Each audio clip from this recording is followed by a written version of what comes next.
સૌને સીતારામ. પરમ પૂજનીય વંદનીય એવા જગતગુરુ શ્રી રામાનંદ આચાર્યજીના ચરણોમાં કોટી કોટી વંદન સાથે આજની આ 726મી જન્મ જયંતિ નિમિત્તે આપણે સૌ જ્યારે ઉપસ્થિત છીએ ત્યારે સૌથી પહેલા તો હું આ વિચાર જેમને આવ્યો છે ને એમને વંદન કરીશ. એટલે સુનિલ કાકા, તમારો ખરેખર અહીંયા આપણે આભાર માનવો જોઈએ, કારણ કે આપણો સમાજ બહુ ટૂંકો સમાજ છે, આપણા ઘર બહુ ઓછા છે, મળવાનું બધાને ક્યારેક એવા સારા નરસા પ્રસંગોમાં થતું હોય છે, પણ એ સિવાય કદાચ ઘણા બધાના પરિચય પણ કોઈને નથી. તો આ એક એવો પ્રસંગ છે કે જેમાં આપણે એકબીજાને ઓળખી શકીએ, એકબીજાના વિચારોને જાણી શકીએ અને વર્ષમાં એકવાર આપણે સૌ મળી અને રામ નામનું રટણ રટી શકીએ. ખરેખર મને પોતાને દુઃખ લાગે છે કે મને પોતાને જ નહોતી ખબર કે આજે આ રામાનંદ જયંતિ છે. તો એના માટે હું પોતે ક્ષમા યાચું છું.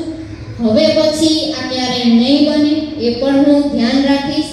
હવે આપણા સંતાનોની યોગેશભાઈએ જેમ વાત કરી એમ મને પણ એ વસ્તુ લાગે છે કે આપણે એક વાહક છીએ.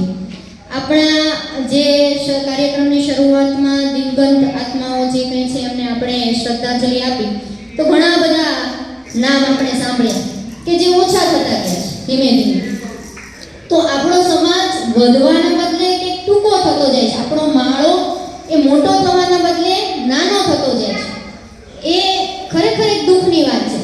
તો હું આજે અહીંયા ઉપસ્થિત મેં આવીને એક નજર એ પણ કરી કે મને વડીલો બહુ ઓછા દેખાયા. એ પણ એક દુઃખ છે કે વડીલોની પાસેથી ઘણું બધું શીખવાનું છે, ઘણું બધું સમજવાનું છે, ધર્મ સંસ્કારો એ એમની પાસેથી લેવાના છે, પણ અમારી પાસે એવા વડીલો બહુ ઓછા રહ્યા છે. તો હવે આ જવાબદારી જેમના શિરે છે એ અહીંયા ઉપસ્થિત તમામ યુવાન ભાઈઓના શિરે છે. એટલે હું તમને સૌને વિનંતી કરું છું કે આપણી જે આ પરંપરા છે, આપણો જે આ ધર્મ છે એને આપણે જાળવી રાખવાનું છે. આ આપણી જે પરંપરા છે એ આપણી માટે ગૌરવની વાત છે. સાધુના ઘરમાં જન્મ લેવો ને એ તો બહુ નસીબદારની વાત છે, બહુ નસીબની વાત છે કે ઘણું બધું કંઈક આપણું પુણ્ય ભેગું થાય ત્યારે આપણને અહીંયા સાધુના ઘરમાં અવતાર મળે, લોકોને સાધુ થવું પડે છે અને આપણે તો સાધુ થઈને જ આવ્યા છીએ. તો આપણા કર્મને એવા બનાવીએ, આપણા વિચારોને એવા બનાવીએ કે આપણને જે જન્મ મળ્યો છે એને આપણે સાર્થક કરી શકીએ. વધારે નહીં તો કંઈ નહીં, પણ આપણા જીવનની અંદર આપણું જે કર્મ છે એ કર્મને આપણે સાર્થક કરવા માટે એ રામ નામ ને આપણે વળગી રહીએ. આ એક મારી સૌને અપીલ છે. કેમ કે ઘણા બધા ધર્મો રૂપાંતરણ થઈ રહ્યા છે, ઘણો બધો આપણે બહારનો સમાજ જોઈ રહ્યા છીએ. તો એની અંદર ક્યાંક ને ક્યાંક આપણે આપણી પરિસ્થિતિ એવી હોય, આપણો ક્યારેક સંકટનો સમય હોય ત્યારે આપણે દેવી દેવતાઓ, બીજા મંદિરો, મઠ, દોરા, ધાગા કદાચ ક્યાંક ને ક્યાંક આપણે દોડીએ છીએ.